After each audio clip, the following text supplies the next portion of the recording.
6월 28일 월요일 오후 3시 29분 코스피 해부학자 피탈입니다. 예, 오늘은 약간 빠졌다가 올랐다가 빠졌다가 보합 정도에 머물고 있습니다.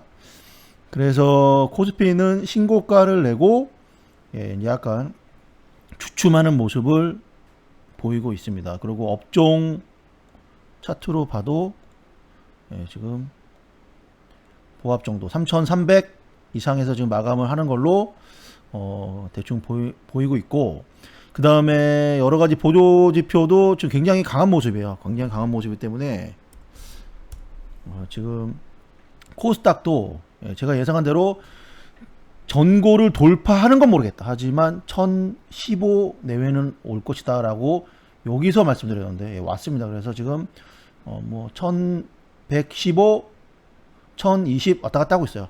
그래도 굉장히 강합니다. 코스닥도 굉장히 강해요. 그래서 지금 지수랑 시황을 보면 이번 주쯤에 한번 급락이 있을 거예요. 한번 떨어지는데 제가 봤을 때는 21선 지지가 유력해 보이거든요. 그럼 433, 433에서는 지지가 나오고, 진짜 최악의 경우에는 430 정도에서 아마 지지가 나올 것 같아요. 급락은 한번 있을 가능성이 굉장히 큽니다, 이번 주에. 그런데 요 21선 요 노란 거 보이시죠? 이 기준으로 밀려도 진짜 세면 430인데 433 정도에서 3, 4에서 막아내지 않을까. 그리고 진짜 세면 436입니다. 이렇게 보시면 되고, 제가 여기 422는 갈 수 있다. 440 또는 최대 442인데 442 자리는 바로는 못 간다. 맞고 떨어진다. 그리고 빠르게 떨어진다. 말씀드린 대로 다 되고 있어요. 그래서 제가 맞췄다고 자랑하는 게 아니라 이런 거는 진짜 어렵잖아요. 이렇게 디테일하게 442는 급하게 떨어진다. 이런 거는 좀 어려운 겁니다, 맞추기가. 아무튼 그래서 시황을 이 정도 보시면 되고, 말씀드린 대로 강해요. 강하기 때문에 아직 주식이 없는 분들은 지금 주식 매매를 하시면 되지, 막 이렇게 겁먹고 하실 때는 아니다. 다만 지금 고점 부담이 있는 건 사실이기 때문에 현금 비중을 한 20, 30% 정도는 가지고 계시고, 주식은 대형주는 하지 마시고 중소형주만 하시는 전략을 계속 하시는 게 좋다. 요거를 계속 말씀드리고 있어요. 왜냐면 오늘도 보시면 소형주가 1.12, 대형주는 빠졌습니다. 중형주는 금요일날은 괜찮았는데 오늘은 0.21. 그래서 중소형주만 계속 가는 장이 지금 벌어지고 있어요. 그래서 다시 한번 체크를 해보면 3개월 기준으로 하면은 소형주 17.5%, 중형주 13.92, 대형주 5.20. 이 대형주도 카카오 네이버 때문에 이 5.20이 나오는 거지 다른 건 형편없습니다. 그리고 이거를 다시 20일로 줄이면 약간 이제 비슷해지죠. 그리고 10일로 줄이면 비슷해져요. 이게 이제 카카오 네이버가 요즘에 많이 올라가지고 이런 거고, 60일 기준으로 봤을 때 카카오 네이버를 빼고 본다면 이게 정확해요. 최근에도 중소형주만 이렇게 보면 비슷해 보이지만 중소형주가 더 강했습니다. 그리고 20일 기준으로 보면 더 확실하고, 그리고 오늘 다시 또 중소형주가 저번 주부터 힘을 내고 있기 때문에 대형주는 지수가 올라도 힘이 없다. 그래서 왕창 떨어진 거 25%에서 30% 떨어진 거 그건 것만 잡아가지고 단기 트레이닝을 하시면 되고, 나머지는 뭐 그렇게 보시지 말고. 어떤 분이 물어보시는데 중형주, 그러니까 주식에서 대형주, 소형주, 중형주가 있어요. 대형주, 중형주, 소형주. 요것도 모르신다고 물어보시는 분들이 있어가지고 여기 보시면 다 나오거든요. 여기 보면 대형주는 100등까지 코스피, 그리고 101등부터 300위까지 중형주, 나머지가 소형주라고 해요. 그래서 코스닥 합쳐서 2000 몇 개 종목이 있고, 아마 코스피는 1000개가 안 될 거예요. 요거 한번 볼까요? 시장 종합으로. 코스피는 862개입니다. 그러니까 300위권 이외에 있는 종목과 코스닥의 상위 종목. 하지만 코스닥은 바이오는 계속 힘을 못 쓰고 있습니다. 하지만 제약은 괜찮아요. 제약은 계속 힘을 내고 있기 때문에 제약은 건드리셔도 된다. 그래서 요거를 한번 차트로 보여드리면 더 확실합니다. 보시면 지금 제약이 꿈틀거리고 있습니다. 보시면 여기 치고 올라오죠. 보시는 것처럼 코스닥 의료 쪽이에요. 의료 여기서 조정하고 치고 올라오는 모습을 코스닥에서 보이고 있고, 제약도 보시면 요즘에 대가리 확 들고 있습니다. 하지만 바이오 쪽은 아니다. 예, 그래서 제약, 의료 이쪽은 거래소도 괜찮습니다. 거래소도 의약품 보시면, 거래소는 아직 힘을 못 치고 있는데 일부 종목 거래소에 있는 종목들 의료 종목은 치고 올라오고 있고, 제약들도 움직이고 있기 때문에 많이 빠진 거 위주로, 근데 실적이 나오는 종목 이런 거는 괜찮다. 그래서 전략은 동일해요. 그리고 하나 예를 들어보자면, 오늘 이제 상승한 종목 중에 롯데케미칼이 있습니다. 롯데케미칼. 이 종목을 보면 지금 여기를 찍고 바로 반등이 나오고 있는데, 우선 롯데케미칼이라는 종목을 보시면, 연봉을 보시면 이게 대세 상승에 있는 종목이에요. 그리고 경기를 타는 종목이고, 그러면 여기 중심값을 찍으면 이렇게랑 이렇게가 보이는데, 여기는 가기가 힘듭니다. 여기가 중심값이에요. 여기 중심값인데 장이 지금 꼬꾸라지지 않는 이상 23만 6천 원 여기 오기가 힘듭니다. 그러면 요 중심값의 고점은 30만 원이에요. 예, 30만 원. 이 위는 뭐 갈 수도 있고, 경기가 계속 하락이면 가겠죠. 충분히 35만 원까지도 내년까지 보면 볼 수 있는 종목이긴 한데, 우선은 30만 원까지 요 중심값 위에서 간다고 봤을 때, 주봉으로 보면 정확히 지금 보시면 이 정거당 자리죠. 동그라미 제가 딱딱 쳐놨는데, 정거당 자리를 찍으니까, 이렇게 찍으니까 반등이 나오고 있습니다.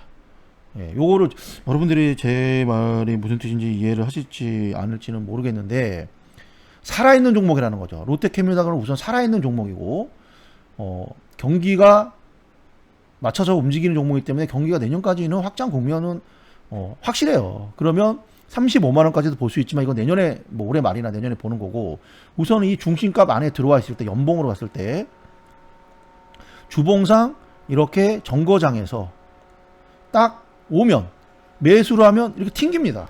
예. 그래서 꼭 카카오 네이버처럼 쭉쭉쭉 가는 종목이 아니더라도 충분히 이런 종목들을 골라서 이 자리에 딱 들어왔을 때 공략을 하면 반등을 줘요. 그럼 30만 원은 뭐 가요. 이 주위에는 뭐 28만 원, 30만 원 주에 가기 때문에, 단기로 먹으면 10%에서 10 몇 프로를 먹을 수 있습니다. 이 위에까지는 뭐 좀 길게 보는 개념이고, 만약에 여기서 밀린다 그럼 여기에요. 이 자리이기 때문에. 근데 23만 6천 원 오기 좀 힘들어요. 이 자리는 오기 힘들기 때문에, 만약에 뭐 이 자리에 뭐 다시 한번 뭐 한 100만 원, 뭐 1000만 원 들어왔으면 1000만 원 물타고 동일한 금액으로, 그럼 다시 요 24만 원 이상 올라오기 때문에 절반 정리하고 절반만 끄고 하든지, 아니면 여기서 익절하든지, 이런 전략은 얼마든지 트레이닝이 가능한 장이기 때문에, 대형주는 요렇게 건들면 되고, 중소형주 중에서는 눌림 뭐 이렇게 가고 있는 종목, 요렇게 날아가고 있는 종목을 계속 상승하기 때문에, 요렇게 날아가는 종목을 요런 눌림목에서 공략을 하시는 전략을 계속 쓰시면 된다 라고 말씀을 드리고 싶습니다. 예, 그래서 그렇게 지금 장은 정리됩니다. 다시 한번 정리해드리면, 강하다. 고스피군 코스피타기건 강하다. 하지만 종목 선정이 중요하고, 이번 주 급락 한번 올 수 있는데 저지가 나올 겁니다. 지지가 나올 거니까 거기서 잘 매매하시면 되고, 뭐 밀려도 그렇게 겁먹지 않으셔도 된다. 이렇게 제가 한번 정리를 드리고 시황은 말씀드리겠습니다. 그리고 종목도 이렇게 보시면 돼요. 특별한 거는 없습니다. 그런데 이제 오늘은 제가 이 말씀을 드리고 싶어요. 제가 이제 어저께 밤에 기사를 보다가 발견을 한 건데, 이 기사를 보면 코로나 이후에 증시에 뛰어들었다. 코로나 이후에 굉장히 장이 좋았잖아요. 그래서 그럼에도 불구하고 60%는 손실이다. 초짜들. 그러면 주린이 분들이 왜 손실을 나는가? 그러니까 망하면 왜 망하는지를 알아야 돼요. 잘 되면 왜 잘 되는지를 알아야 되고, 가령 사업에 관심이 있으신 분이라면 잘 되는 가게를 가면 이 가게는 왜 잘 될까를 연구를 해야 되고, 팔이 팡팡 날리는 가게를 가면 이 가게는 왜 안 되는가를 연구해야 돼요. 둘 다 알아야 됩니다. 주식은 잘하는 사람의 방법을 배우는 것도 중요하지만, 망하는 사람이 왜 망하는지를 알아야지 자기 자신을 뒤돌아보고, 나는 저렇게 하면 안 되겠구나, 이런 생각하거든요. 여기 보시면 잘 나와 있어요. 첫 번째, 중소형주 및 특정 섹터 비중이 높고. 그러면 지금 피터리는 중소형주 하라고 그러는데 왜 중소형주 비중 높은 애가 안 되냐? 지금까지는 대형주장이었는데 대형주장에서 중소형주를 만지고 있으니까 망한 거죠. 하지만 지금은 대형주로 하면 망합니다.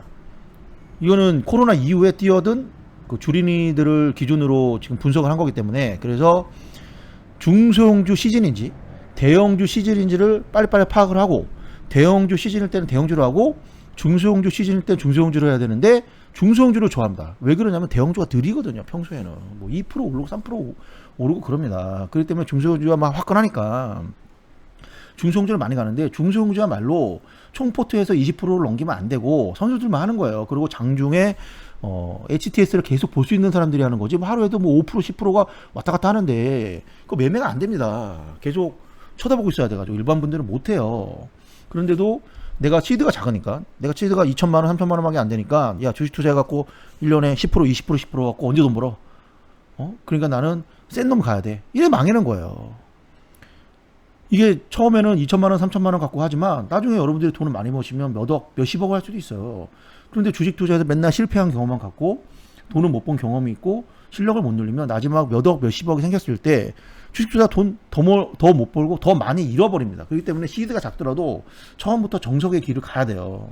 그래서 코스피 200 안에서 종목을 매매하는 거를 버섯 들이시고 실력이 많이 느시면 그때 중소형주를 가는 건데 거꾸로 합니다. 그렇기 때문에 망하는 거고, 두 번째 특정 섹터 뭐가 잘 나간다 그러면 이 섹터에 몰빵을 하는 거죠. 가령 뭐 농심, 오리온, 삼양식품, 그리고 분산 투자했다 33%씩.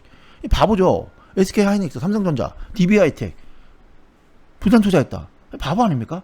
그런데 몰라요 그런 거를. 그래서 섹터가 많이 있잖아요. 여기 보시면 섹터가 많이 있지만 이 여기서 주도 섹터를 3, 4개 정도로 분산 투자를 해야지, 뭐 여기를 뭐 다 이렇게 뭐 40개 50개 종목 가져가는 것도 안 좋지만 한 섹터 또는 한 2가지 섹터라가 올인하는 것도 굉장히 안 좋다. 그 다음에 평균 종목 수가 적다. 이 평균 종목 수가 적은 이유가 뭐냐면 자기가 투자 금액이 적으니까, 나 3천만 원 1,000만 원 하는데 야 이거를 무슨 10종목을 쪼개 100만 원씩 3천만 원씩 쪼개봤자 300만 원인데 야 10% 먹어봤자 30만 원 아니야. 그러려면 주식 뭐하러 해. 그런 마인드를 버리셔야 돼요. 그게 시작이에요. 그래서 일반 분들은 10종목 내외로 하는 게 제일 좋습니다. 진짜 적으면 7, 8개, 많으면 한 10 몇 개. 이 주식의 구루분들이 몇 개 종목으로 압축을 하라는 말을 많이 하는데, 그거는 구루가 됐을 때 여러분들이 몇 개 종목으로 압축을 하는 거예요. 제가 뭐 당구 얘기도 저번에 했지만, 당구를 1000 치는 사람이 당구 100 치는 사람한테 야 이렇게 치면 3쿠션 치는데 너는 왜 못 치니? 이런 거랑 똑같은 거예요. 여러분들이 그 레벨이 되면은 줄이지 말라 그래도 알아서 줄입니다. 그리고 초고소들은 한 종목에 몰빵해요. 왜냐면 그 종목을 너무나 잘 알고 종목에 대한 믿음이 있고 종목이 오를 거라는 확신이 있기 때문에 몰빵 때려버립니다. 아니면 한 2, 3종목으로 분산을 하든지, 하지만 그 종목에 대한 엄청난 연구와 확신이 있는 거죠. 여러분은 그런 확신이 없습니다. 일반 분들은. 그렇기 때문에 10종목 내외로 분산 투자를 해야 된다. 아무리 내가 투자 금액이 적더라도, 투자 금액이 300만 원이어도 32만 원씩 나눠야 돼요. 그 다음에 거래 회전율, 일중 거래 비율, 종목 교체율이 높은 매우 투기적인 형태. 그러니까는 사고 팔고를 엄청 한다는 거죠. 사고 팔고를. 예, 그래서 60%는 신규 투자자는 오히려 돈을 잃었다. 그래서 제가 여기 그 글을 올려드렸는데 이거예요. 망하는 이유는 왜 잦은 매매를 하느냐. 사면 안 되는 자리에서 사서 그래요. 아까도 말씀드렸지만 롯데캐피탈의 예를 들으면 이런 데서 사는 거예요. 이런 데서 또는 이런 데서 사는 겁니다. 이런 데서 33만 8천 원 사도 내년까지 기다리면 먹을 수 있어요. 저는 뭐 충분히 35만 원 자리는 다시 온다고 보기 때문에, 이거 보세요. 여기서 딱 정거장 자리에서 뚜드겨 맞았잖아요. 그러니까 이런 걸 볼 줄 모르는 거예요. 그래서 이 고점 자리에서 사면 안 되는 자리에서 사는 경우, 그 다음에 산 경우에 밀려도 버티면 다시 올라와서 먹었는데 그냥 손절해 버립니다. 어디서 또 배운 건 있어가지고 매수한 다음에 10% 이상 밀리면 손절. 그러면 33만 8천 원 샀으니까 30만 원 이탈하는 순간 손절. 그런 기계적인 그런 건 없어요. 오히려 매수를 할 때는 항상 물탈 자리를 보고 매수를 하는 거지, 물탈 자리를 안 보고 매수를 하는 게 아닙니다. 내가 사자마자 오르거나 내가 팔자마자 내리는 마법은 가끔씩만 벌어져요. 그런데 사자마자 내린다고 해서 그걸 홀라당 팔아먹으면 이게 구조적인 악재가 터지거나 여러 가지 시장 상황이 안 좋거나 내가 너무 급등주를 위에서 따라잡으면 그런 손절을 해야 되는 경우도 꽤 있습니다. 하지만 그거는 사면 안 되는 자리에서 산 경우죠. 사면 되는 자리에서 산 경우에는 기다려야 됩니다. 기다려서 먹어야지. 이거를 5% 10% 빠졌다고 기기적으로 손절하면 손절하다 끝나요. 맨날 손절만 합니다. 그리고 급등주 추격 매수. 제가 뭐 카카오도 말씀드렸지만 만약에 카카오를 사고 싶다. 그러면 기다리세요. 맥점을 기다리고 맥점에서만 매매를 해야지 이거를 막 올라간다고 해서 17만 3천 원에 따라잡는 그런 우를 범하면 안 되죠. 지금도 마찬가지예요.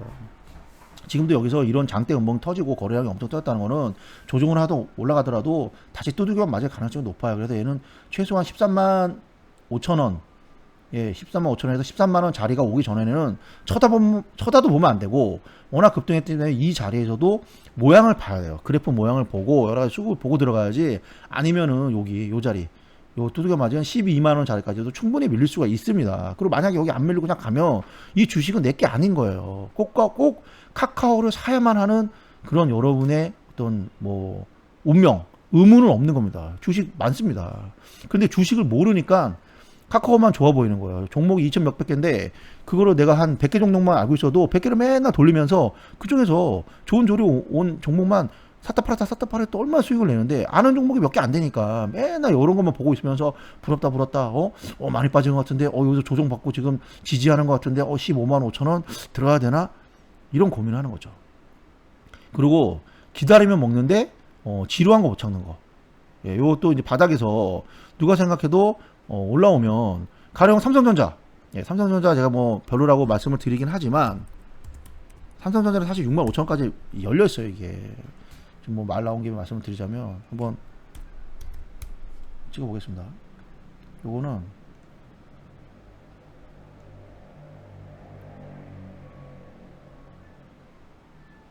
7만 5천 원 그다음에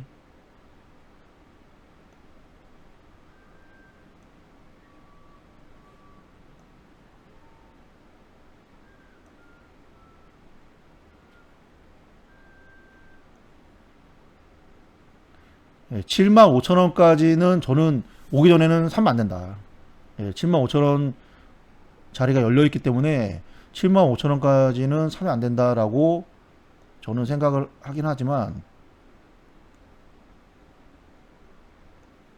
최악의 경우에는 6만 5천 원인데 뭐 이거야 뭐 물타기 자리라고 생각을 하고 내가 이제 만약에 저는 이제 요 자리 한 7만 7천 원, 8천 원 요 자리까지 열려 있다고 생각하고 7만 7, 8천 원이면 사도 됩니다. 요 자리였네. 7만 8천 원까지 왔던 자리고 그 다음에 최악의 경우에는 6만 7, 8천 원 자리에서 물타기 한다라고 하면 두 번 하면 들어가도 된다고 생각하는데 나는 8만 1,900원도 괜찮은 것 같아. 지금 쌍방울 치고 올라온 것 같아. 그러면은 여기서도 사도 되는 자리입니다. 왜냐면 뭐 꼭 완벽한 저점에서 살 수는 없는 거니까. 그 대신 이 자리를 샀을 때는 6만 5천 원 자리가 열려 있어. 6만 7, 8천 원 자리가 열려 있어요. 그러면 6만 7, 8천 원짜리에 들어간다라는 각오로 들어가는 거예요. 이 자리에는. 그리고 이 자리가 지루하게 머물더라도 어차피 반도체는 계속 씁니다. 그리고 삼성전자가 순식간에 뭐 2등, 3등으로 밀릴 수가 없어요. 여러 가지 상황상. 그래서 뭐 향후 10년간은 메모리 반도체 시장은 계속 커지고 10년이 아니라 20년, 30년도 커지고 선두주자를 뺏긴다는 그런 기미가 안 보이기 때문에 그냥 여기서 들어가면 기다리세요. 1년이 되든 2년이 되든 기다리면 9만 원 옵니다. 뭐 9만 5천 원도 올 수 있고. 그런데 여기서 들어갔는데 지루하게 내밀고 또 내리고 퉁 빠진다고 만약에 뭐 요 자리에 들어갔다 한다고 해서 두 달, 세 달, 넉 달 동안 안 오른다고 해서 이걸 집어 던져버립니다. 그 이유가 지루한 걸 못 참는 거예요. 빨리빨리 올라야 되는데. 계속 말씀드리지만 내가 사자마자 상승하고 팔자마자 하락하는 마법은 가끔만 벌어져요. 가끔만. 그런데 이 가끔을 항상 나는 벌어질 거라고 생각하니까 주식 투자에서 실패는 하는 거고 또 주식을 한두 종목 삼성전자 몰빵 또는 몇 종목에만 넣어놓고 있으니까 못 참는 거죠. 이걸 한 10종목 정도 나라시를 쳐놓으면 어떤 것도 오르고 어떤 건 내리고 어떤 것도 보합하면 기다릴 수가 있어요. 다른 데서 수익이 나기 때문에. 그런데 몇 종목에 올인을 하기 때문에 못 버틴다. 그래서 주식은 기다립니다. 단 매수는 기술, 매도는 예술이죠.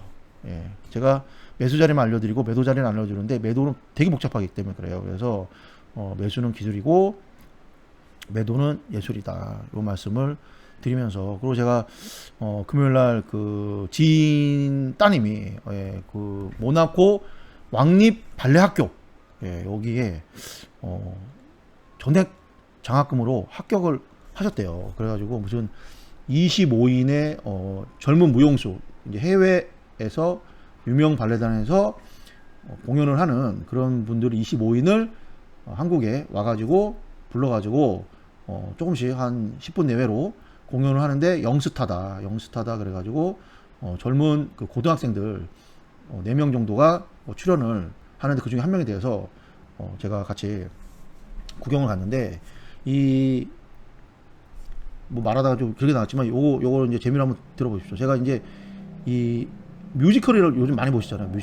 뮤지컬이 사실 음악은, 이게 뮤지컬이 인기가 많은 게 음악, 그 다음에 춤, 노래, 이 세 가지가 한꺼번에 이루어지기 때문에 인기가 많은 건데, 이 음악은 클래식에서, 그 다음에 노래는 오페라, 그 다음에 춤은 발레에서 온 거예요. 근데 이게 이제 상류층 귀족 문화다 보니까 일반 서민들이 이해하기가 되게 힘듭니다. 왜냐면 오페라나 발레, 클래식이야 뭐 클래식도 뭐 별로 좋아하시는 분이 별로 없지만 오페라나 발레, 특히 발레는 공부를 많이 안 하고 보면 진짜 지겨 죽습니다. 지겨 죽어요. 그렇기 때문에 좋아하는 분이 별로 없어요. 그래서 이거를 굉장히 쉽게 대중화 시킨 게 뮤지컬인데, 제가 어렸을 때 그 이런 거를 내가 너무나 좋아해가지고, 또 저는 이제 오랫동안 뭐 떨어졌지만 고시 공부를 오랫동안 했기 때문에 혼자서 뭐 극장을 가거나 이런 공연을 가는 게 낙이었어요. 근데 이제 이런 거 비싸요. 비싸다 보니까 예매를 하러 들어가면 S석 뭐 이렇게 있고 제일 싼 거 뭐 A석 있으면 항상 제일 비싼 거와 제일 싼 거가 제일 먼저 팔립니다. 이 중간이 제일 늦게 팔려 오히려. 그러니까 돈이 많은 분들은 나는 맨 앞에서 먹을래. 제일 좋은 자리에서 볼래. 어디 왔대. 뭐 볼쇼이 왔대. 뭐 파리 왔대. 뭐 베를린 피로 왔대. 그러면 50만 원, 60만 원 주고 그냥 이거 삽니다. 근데 가난한 학생들은 돈이 없으니까 3만 원, 4만 원 주고 3층 저 뒷자리에서 보는 거예요. 그래서 제가 이제 뭐 그런 어렸을 때 추억이 있는데 오히려 나이 먹고 못 가고 있는데, 이 발레리나들도 보면 해외에 그 유명 발레단에 들어가기도 굉장히 힘들고, 군무로만 들어갔어도 해외 유명 발레단에 군무로만 활동을 했어도 한국에 오면 웬만한 대학교 거의 뭐 교수급으로 갑니다. 그 정도로 들어가기가 힘들어요. 근데 여기 이제 얼마 전에 그 박세현 씨가 파리 오페라 발레단에서 에뚜알이 됐다, 별이 됐다라고 해서 한참 화제가 됐었는데, 여기 보면 요거 잠깐 재미로 말씀드리자면, 우리나라에 이 꿈나무 발레리나들이 엄청나게 많습니다. 요즘 또 발레를 많이 시키시잖아요. 그 젊은 부부분들이 따님들을 발레를 많이 시켜요. 그러면 수많은 친구들이 발레를 해서 뭐 우리나라의 뭐 선화예고나 뭐 서울예고나 이런 양대 예고를 들어가기도 힘들고, 이런 데를 나와도 이제 대학교를 좋은 데를 가야 되고, 여기를 나와도 우리나라에 유명한 게 이제 유니버셜이랑 국립발레단, 이 정도가 유명한데 여기에 군무로만 들어가기도 힘든데, 해외 유명 발레단, 그것도 뭐 왕립이라든지 아니면 뭐 뉴욕 발레단 이런 데를 들어가 버리면 군무만 해도 뭐 거의 이제 한국에 오면 웬만한 대학교 교수로 가고 막 그러죠. 그런데 이제 이 해외 이 발레단 같은 경우에 보면 요게 레벨이 있어요. 군무 저 뒤에서 이제 때로 춤추는 사람들이 있고, 여기 있잖아요. 군무가 있고, 그 다음에 군무 중에서 리더가 있습니다. 프랑스 말로 이제 프랑스에서 발레가 나왔기 때문에 프랑스 말이 많은데 꼬리페. 그 다음에 조연을 하는 사람은 쉬제. 그 다음에 프리미어 당쉐르. 이 사람은 이제 주연이죠. 근데 주연 중에서도 완전 잘하는 애들을 이제 에뚜알이라 그래가지고 파리 오페라 발레단 5명을 쓴다고 하는데, 이게 된 거죠. 우리나라 최초로 이 수성무용가 된 경우에는 몇 명 있는데, 파리 발레단의 유서가 깊어요. 그리고 파리 발레단이 이제 그 코테가 센 게 오페라 아니 발레가 파리에서 나왔기 때문에 거기 센데, 거기에 이분이 돼서 이제 뭐 굉장히 대서특필이 되고 그러는데 지인분 따님이 이제 그걸 하시기 때문에 이제 물어봤어요. 이 정도 되면 이 박세현 씨급 되면 이 파리 발레단 세계 3대 발레단 중에 어떻게 보면 가장 유서가 깊은 파리 발레단의 에뚜알 정도 되면 1년에 얼마 버냐. 예. 우리는 또 속물이기 때문에 얼마 버냐가 궁금하잖아요. 이 얘기하려고 이렇게 길게 얘기한 거예요. 올라가고 진짜 그 한 해에 이 무슨 발레리나를 꿈꿨던 수많은 그 학생들 중에 뭐 수천 명 수만 명 중에 한 명이 될까 말까 한 기수에 아니면 뭐 5년 중에 한 명이 되는 거죠. 우리나라에서 연봉 얼마 받냐? 한 10억 정도 받는다고 합니다. 10억 정도. 그러면 진짜 이 단계를 밟고 올라와서 10억 벌잖아요. 그런데 주식으로 1년에 10억을 본다라는 거는 얼마나 어려운 겁니까? 전 이 얘기를 하고 싶은 거예요. 내가 주식으로 10억을 버는 레벨에 올랐다는 거는 여러분은 주식 세상에서 에뚜알 별이 된 겁니다. 별. 그래서 주식 시장에 들어온 이상 그렇게 쉽게 성공하지 못하고 이런 단계를 밟아서 에뚜알이 무용계에서 되듯이 발레계에서 되듯이 여러분도 연 10억을 버는 그런 주식 투자자가 되고 싶다면 이런 수많은 공부와 매매 그리고 시간이 필요하다. 그 중에서도 소수만 에뚜알이 될 수 있다. 이 말씀을 주식 투자가 어렵다. 이 말씀을 드리고 싶어서 장황하게 말씀을 드렸습니다. 오늘 방송 여기까지 하고 다음에 또 뵙도록 하겠습니다. 감사합니다.